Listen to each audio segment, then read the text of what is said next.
ते सांगितलं म्हणून केलं असं काही उपयोग नाही. सगळं शिकून घ्यायचं, सगळं ऐकायचं, सगळं बघायचं, पण स्वतःच्या शरीराला काय रिक्वायरमेंट आहे त्यातली, मला म्हणजे माझी पित्त प्रकृती आहे का, कसली प्रकृती आहे, वात प्रकृती आहे का, कफ प्रकृती आहे, आधी पहिल्यांदा ते, किंवा स्किन झाली तर ड्राय आहे का, कुठली आहे, हा थोडासा पहिल्यांदा स्वतः अभ्यास करा आणि मग त्याच्याप्रमाणे जे काही टेक्निक्स, आणि आता तर तुम्हाला युट्यूबवर याच्यावर तरी भरपूर पाहिजे तेवढं सगळं मिळतं टाकलं, आणि त्याप्रमाणे ते तुमच्या रुटीनमध्ये तुम्ही ते ॲड करत चला, म्हणजे तुम्हाला त्याचा फायदा होईल. तर तशाच पद्धतीच्या छोट्या छोट्या ट्रिक्स सांगते की आता सगळ्यात पहिल्यांदा महत्त्वाची सांगते की गुडघेदुखी कुणाला नाही किंवा कुणाला दुखत नाही असं ऐकिवातच नाही. आपल्या 100 जण घेतले तर त्याचे 99 जण म्हणतात की नाही बाबा मला इथं तर दुखतंय, मला जास्त चाललं तर दुखतंय, मला खाली बसलं की उठता येत नाही वगैरे वगैरे. तर त्यासाठी ह्या ॲक्युप्रेशरमध्ये जे काही पॉईंट्स आहेत ते मी दाखवते. तर जरा पूर्ण व्हिडिओ घ्या येते की पहिल्यांदा असं बसल्यानंतर हा गुडघ्यावर हे पहिल्यांदा असे हात करायचे आणि गुडघ्यावर असे पाय थोडेसे लांब ठेवा, गुडघ्याचा हात टाकायचा नाही, अगदी इझी आम्ही करायचं, गुडघ्या हाताला पाहिजे आणि असं इझिली टाका.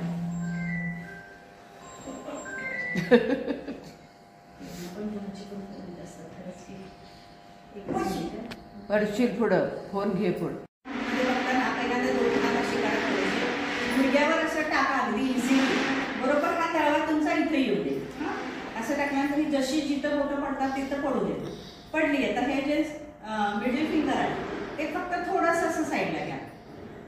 मिडल फिंगर हे बोट जे आहे ते थोडंसं साईडला घ्या, असं बाकीचा हा तसंच ठेवून हे थोडं साईडला घ्या. आलं लक्षात? तिथं जरा असं खड्ड्यासारखं दिसतंय लागते हाताला, तो पॉईंट नाही लागत, बरोबर मधलं मिडल फिंगर उचलायचं आणि थोडंसं साईडला घ्यायचं. तिथे बघा तुम्ही तिथे खड्डा साधारण जाणवतो, किंवा तुम्हाला नाही कळलं तर जरासं तिथं थोडं चाचपणी करून बघा, थोडंसं तिथं दाबून बघा, तुम्हाला तिथे कुठेतरी दुखेल, दुखलं कुठेतरी बघा, कुणाला तरी सापडला का पॉईंट, जिथं दुखेल ना तिथे पहिल्यांदा 5 वेळा क्लॉकवाईज आणि नंतर 5 वेळा अँटी क्लॉकवाईज पहिल्यांदा तुम्ही मसाज करा आणि त्यानंतर मग प्रेस करा तो पॉईंट. ओके, समजलं? असं साधारण एक मिनिट ते 1.5 मिनिट करा तुम्ही. दिवसातून हे 3 वेळा केलं तर जास्त बरं आहे, नाहीतर निदान सकाळी आणि संध्याकाळी तरी करायचं. हा पॉईंट आहे, ह्याच्यानं खूप फरक पडतो. अगदी म्हणजे तुम्हाला मी रिप्लेसमेंट सांगितली असली तरी सुद्धा फरक पडतो, असं ज्यांनी शिकवलं त्यांनी सांगितलं की तुम्ही तेवढं केला तर फरक पडतो.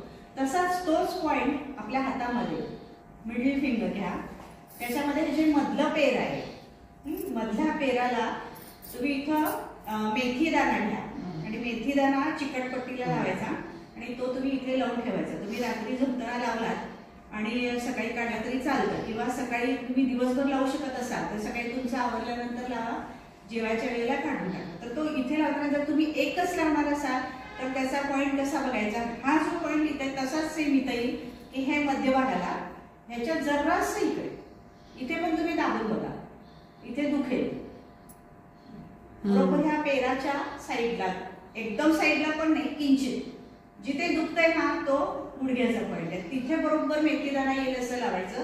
नाही तर तुम्ही त्या चिकटपट्टीवर सगळे मेथी दाणे लावा आणि पूर्ण ह्या मधल्या पेराला तुम्ही पूर्ण मेथी दाणा लावा. अशा पद्धतीने हे केलं तर हे गुडघ्यासाठीचा हे स्पेशल आहे की तुम्ही बाकीचे जे काही औषधोपचार बाकीचं जे काय करता त्याच्याबरोबर प्लस हे करा, हे फार उपयुक्त आणि छान आहे. त्याच्यानंतर मग आणखी एक 2-3 असे आहेत की अगदी इझिली होऊ शकतात. तुम्ही मला मुळात सांगा की तुम्ही योगासनं, प्राणायाम, मेडिटेशन ह्याच्यातलं कुणीतरी काहीतरी रोज थोडं तरी करता का नाही? जर करत नसाल तर कंपल्सरी करा. वॉकिंग तर करायलाच पाहिजे. वॉकिंग केलं म्हणून योगा करायचं नाही असं नाही, योगा केलं म्हणून मेडिटेशन करायचं नाही असं नाही. सगळं थोडं थोडं थोडं तुम्ही केलंच पाहिजे. तर त्याच्यामध्ये ह्या थोड्याशा मुद्रा आहेत, तर अगदी इझिली बसल्या बसल्या करण्यासारख्या मुद्रा आहेत त्या, की त्याच्यामध्ये अशी मूठ करा पूर्ण. हे जितकं तुम्हाला टाईट हे करता येईल तेवढं टाईट करा. इथं प्रेशर आलं पाहिजे, असं टाईट तुम्ही मूठ करा आणि असं हात लांब करा, इथं पण प्रेशर आलं पाहिजे आणि असे हात करा लांब आणि असे ठेवा. इथे प्रेशर येतं, इथे प्रेशर येतं. हे आणि हे ठेवल्यानंतर काय करायचंय, डीप ब्रीदिंग करायचंय, दीर्घ श्वास घ्यायचा आहे. हा भाग होणार आहे सोडताना तुम्ही बोटं पण मोकळी करा. तोंडानच सोडायचं.